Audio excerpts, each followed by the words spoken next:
Hello विद्यार्थी मित्रों, muse YouTube channel में फरीथी आपનું स्वागत करूँ છું मित्रों।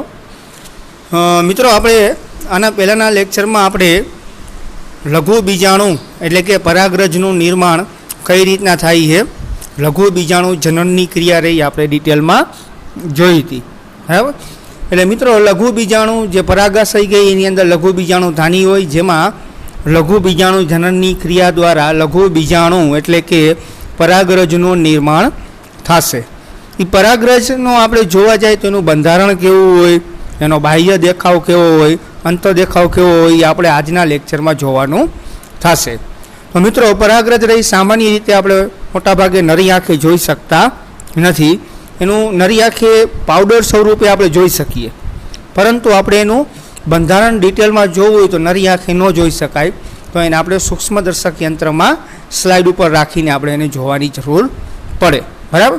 એટલે મિત્રો પરાગરજ વનસ્પતિનું જે નરજન્યુ કઈ નર પ્રજનન તંત્રનું નરજન્યુનું પ્રતિનિધિત્વ કરે છે, એટલે કે પરાગરજ બીજું કાંઈ નથી, નરજન્યુ કોષ છે, જેમ માદાજન્યુ કોષ હોય એવી રીતના નરજન્યુ કોષ છે, જે વનસ્પતિમાં ફલનની ક્રિયામાં મહત્ત્વનો ભાગ ભજવે છે, બરાબર। તો મિત્રો હવે આપણે આગળ વધી, પરાગરજ એ નરજન્યુ અવસ્થાનું પ્રતિનિધિત્વ કરે છે, જે લઘુ બીજાણુ ધાનીમાં આવેલા હોય છે। એટલે કે પરાગરજ કોનું પ્રતિનિધિત્વ કરે? નરજન્યુજનક અવસ્થાનું, એટલે કે નરજન્યુ અવસ્થાના કોષ તરીકેનું પ્રતિનિધિત્વ પરાગરજ કરે છે। પરાગરજને આપણે લઘુ બીજાણુ પણ તરીકે ઓળખવામાં આવે છે, બરાબર। અને લઘુ બીજાણુ આ પરાગરજ કઈ ક્યાં આવેલા હોય તો કે વનસ્પતિના પુષ્પમાં પુકેસર હોય, અહીંયા પરાગાશય હોય, પરાગાશયની અંદર લઘુ બીજાણુ ધાની હોય, એ લઘુ બીજાણુ ધાનીમાં પરાગરજ રહી આવેલી હશે, બરાબર। મિત્રો અહીંયા એક ઉદાહરણ આપ્યું આપણને કે આપણે પરાગરજને નરી આંખે કેટલી હદ સુધી જોઈ શકીએ આપણે, બરાબર। એનું બંધારણ આપણે જોઈ શકાય કે ન જોઈ શકાય એ આપેલું છે। જાસૂદના કે અન્ય પુષ્પના ખુલ્લા પરાગાશયને સ્પર્શ કરતા આંગળીઓ ઉપર પરાગરજનો પાવડર જોવા મળે છે। તમે ચાલ્યા જતા હોય, માની લો રસ્તા ઉપર ક્યાંય તમારે જાસૂદનું કે અન્ય કોઈ વનસ્પતિના છોડ આવે તો એના ઉપર પુષ્પ લાગેલું હોય, એ પુષ્પને તમે હાથ અડાડશો, બરાબર, તો પરાગાશયની જે પરાગરજ મુક્ત થઈ હશે એ પરાગરજનો પાવડર તમારા હાથ ઉપર આવી જશે, બરાબર। તમે પાવડર સ્વરૂપે જોઈ શકશો, પણ ડિટેલમાં એનું બંધારણ તમે જોઈ શકશો નહીં। હવે જો એ પાવડરને તમે કાચની સ્લાઇડ ઉપર પાણીનું ટીપું લઈને સૂક્ષ્મદર્શક યંત્રને નીચે અવલોકન કરતાં તમે જોશો, તમે આ સૂક્ષ્મદર્શક યંત્રમાં પાવડર રહ્યો સ્લાઇડ ઉપર લઈને એમાં પાણીનું ટીપું મૂકીને કવર સ્લીપ ઢાંકીને તમે સૂક્ષ્મદર્શક યંત્રમાં જુઓ તો તમને એમાં પરાગરજનો આકાર, બરાબર, પરાગરજનું કદ, વિવિધ જાતિની પરાગરજ કેવી હોય, એનો રંગ, રચના, આ બધું તમને ડિટેલમાં માઇક્રોસ્કોપમાં જોવા મળશે, બરાબર।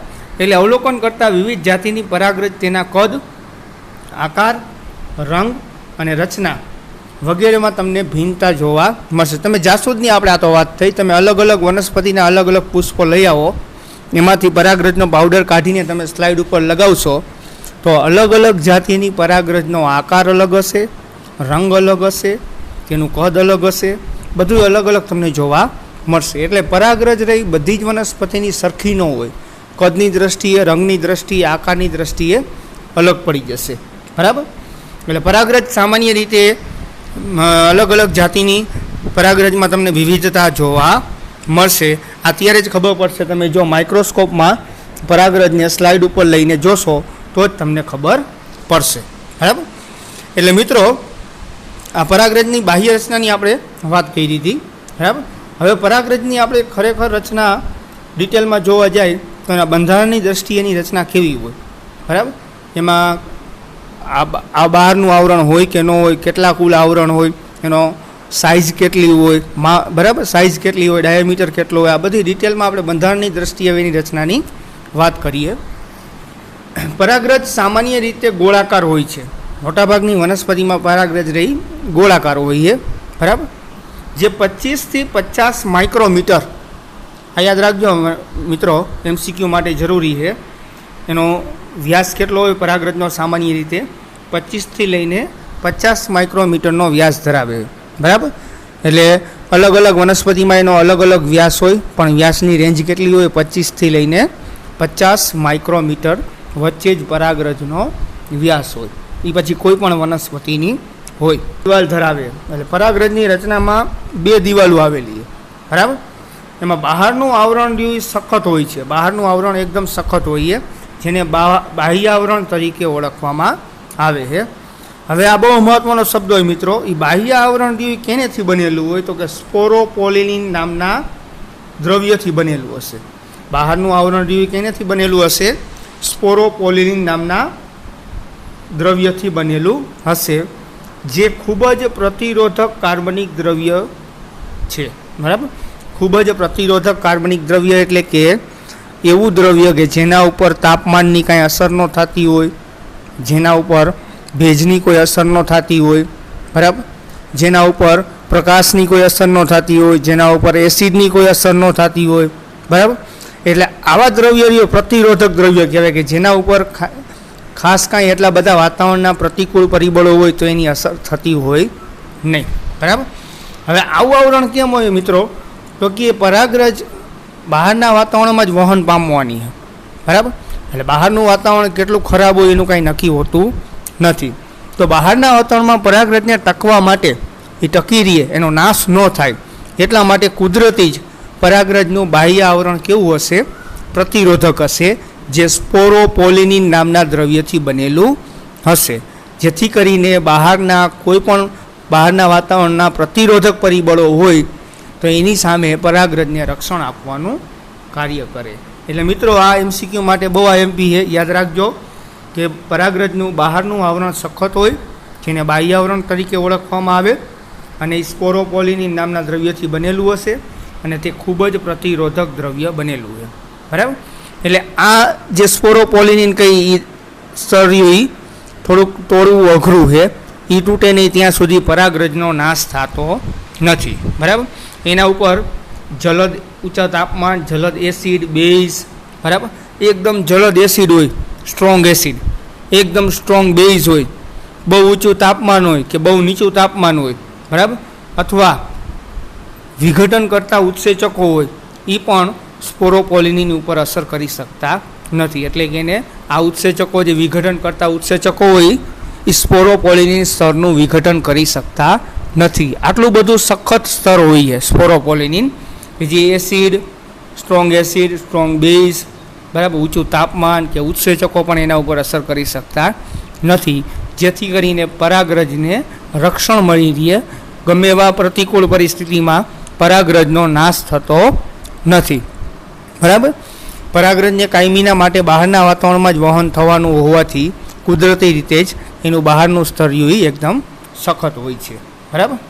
એટલે મિત્રો ઉત્સેચકો જે આપણે કઈ એસિડ બેઝ કઈ સામાન્ય રીતે એસિડ એવું કે જેમાંથી એકદમ સ્ટ્રોંગ હોય, ધુવાણા નીકળતા હોય, આપણી ચામડીને અડી જાય તો પણ આપણી ચામડી બળી જાય. એસિડ બેઝ પણ એવું હોય, એકદમ સ્ટ્રોંગ હોય કે જે આપણી ચામડીને અડે તો પણ એ ચામડી બળી જાય, બરાબર.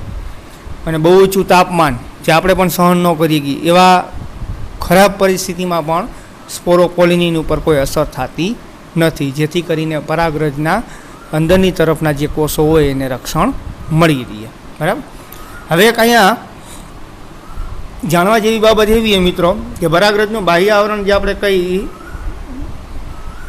એકદમ આપણે કહેતા હોય કે એકદમ સતત નથી, વચ્ચે વચ્ચે એમાં છિદ્રો જોવા મળે, બરાબર. એટલે કે બાહ્ય આવરણ અમુક જગ્યાએ ગેરહાજર હોય, ત્યાં સ્પષ્ટ છિદ્રો જોવા મળે, જેને જનન છિદ્ર તરીકે ઓળખવામાં આવે છે. આ જનન છિદ્રનું શું કાર્ય છે મિત્રો એ આગળના લેક્ચરમાં હું તમને કહીશ વધારે ડિટેલમાં. અત્યારે ખાલી એટલું યાદ રાખો કે પરાગરજનું બાહ્ય આવરણ, બરાબર, સતત હોતું નથી, બરાબર. સતત એટલે કે આખી પરાગરજ બાહ્ય આવરણથી વીંટળાયેલી હોતી નથી. એમાં અમુક જગ્યાએ સ્પોરોપોલિનિન ગેરહાજર હોય, જ્યાં સ્પષ્ટ ગેરહાજર હોય એવી જગ્યાએ સ્પષ્ટ છિદ્રો જોવા મળે છે. એ ગેરહાજર હોવાને કારણે જેને આપણે જનન છિદ્ર તરીકે ઓળખવામાં આવે છે, બરાબર. સ્પોરોપોલિનિનની હાજરીને કારણે પરાગરજ અશ્મિઓ સ્વરૂપે સંગ્રહાયેલી હોય છે. એટલે સ્પોરોપોલિનિનને કારણે પરાગરજને ગમે એટલો સમય પરાગરજ બહારના વાતાવરણમાં રહીએ તો પણ એના ઉપર કોઈ ખરાબ અસર થતી નથી, અને લાંબા સમય સુધી સચવાયેલી રહીએ, બરાબર. લાંબા સમય સુધી ફલન કરવા માટે સક્ષમ રહીએ, બરાબર. એટલે પરાગરજને તમે 100, 200, 500 વર્ષ રાખો તો પણ પરાગરજને કાંઈ નુકસાન થાય નહીં. એમને એને રેતીમાં રાખો, ગમે એવા ખરાબ વાતાવરણમાં રાખો તો પણ પરાગરજનો નાશ થતો નથી, કેમ કે સ્પોરોપોલિનિન દ્રવ્ય એ પરાગરજને રક્ષણ આપે ગમે એવી પ્રતિકૂળ પરિસ્થિતિમાં. બરાબર. હવે આપણે અંદરના આવરણની વાત કરી મિત્રો, તો કે પરાગરજના અંદરના આવરણને અંત આવરણ તરીકે ઓળખવામાં આવે. તે સેલ્યુલોઝનું બનેલું સળંગ આવરણ છે. બરાબર. જેમ આપણે વાત કરી મિત્રો કે સ્પોરોપોલિનિન સળંગ આવરણ નથી, સતત આવરણ નથી. બરાબર. સળંગ નથી સ્પોરોપોલિનિન. એમાં વચ્ચે વચ્ચે તમને સ્પોરોપોલિનિનની ગેરહાજરી દેખાય, જે છિદ્રો જેવી રચના બનાવે, જેને આપણે જનન છિદ્ર કહીએ.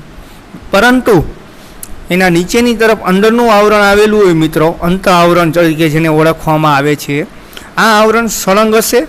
અને એ કેનેથી બનેલું હશે તો કે સેલ્યુલોઝથી બનેલું હશે. આ યાદ રાખજો મિત્રો, બહારનું આવરણ સ્પોરોપોલિનિન નામના દ્રવ્યથી બનેલું હોય, બાહ્ય આવરણ, અને અંત આવરણ રહ્યું સેલ્યુલોઝથી બનેલું હોય. બાહ્ય આવરણ રહ્યું સળંગ ન હોય, વચ્ચે વચ્ચે છિદ્રો જોવા મળે, જેને જનન છિદ્રો કહેવામાં આવે.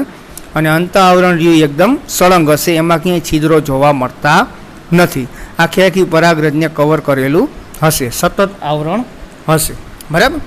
એટલે મિત્રો આ આપણે પરાગરજની બાહ્ય રચનાની વાત થઈ કે પરાગરજની બાહ્ય રચના કેવી હોય, એનો આકાર કેવડો હોય, એનું કદ કેવું હોય. બરાબર. અને માઇક્રોસ્કોપમાં જોઈ તો તમને એમાં અલગ અલગ જાતિની પરાગરજ હોય તો વિવિધતા તમને જોવા મળશે. અને અંત આવરણના થોડા ગુણધર્મોની આપણે વાત કરી કે સ્પોરોપોલિનિનના ગુણધર્મો કેવા હોય, કે એને જે બાહ્ય આવરણ જે આપણે કહી સ્પોરોપોલિનિન નામના દ્રવ્યથી બનેલું હોય, એના ગુણધર્મો કેવા હોય. એવી જ રીતના અંત આવરણ કેનેથી બનેલું હોય. બરાબર. અને સળંગ હોય કે ન હોય એ આપણે બંને આવરણની વાત કરી લીધી. આ એની આપણે પરાગરજની બાહ્ય રચનાની મિત્રો વાત હતી. હવે એની આપણે અંતરરચનાની વાત રહી, નેક્સ્ટ લેક્ચરમાં જોશું. બરાબર. પરંતુ મિત્રો આ બાહ્ય આવરણની જે બાહ્ય રચનાની આપણે વાત કરી એમાં ઘણું આઈએમપી શબ્દો આવે છે, એ યાદ રાખજો. સ્પોરોપોલિનિન શબ્દ છે, એના ગુણધર્મો. બરાબર. અને બાહ્ય આવરણની રચના કરે, પરાગરજનો વ્યાસ. બરાબર. પછી સ્પોરોપોલિનિનના ગુણધર્મો. બરાબર. પછી જનન છિદ્ર કોને કહેવાય, આ શબ્દ આઈએમપી એ મિત્રો. બરાબર. એવી જ રીતના અંત આવરણની પણ આપણે વાત કરી. તો મિત્રો આ બાહ્ય રચનામાં આપણે આટલા જ અહીંયા સુધીને જ જોવાનું હતું. બરાબર. એટલે કદ, આકાર, બંને આવરણની વાત, આ બધું બહુ આઈએમપી યાદ રાખજો. બરાબર. હવે આપણે પરાગરજની અંતરરચનાની આપણે વાત નેક્સ્ટ લેક્ચરમાં કરશું. મિત્રો આ બાહ્ય રચનામાં તમને કોઈ પ્રશ્ન હોય, કોઈ ક્વેરી હોય તો આપણી યુટ્યુબ ચેનલમાં કોમેન્ટ બોક્સમાં તમે પૂછી શકો. હું ચોક્કસપણે એનો જવાબ આપીશ. Thank you.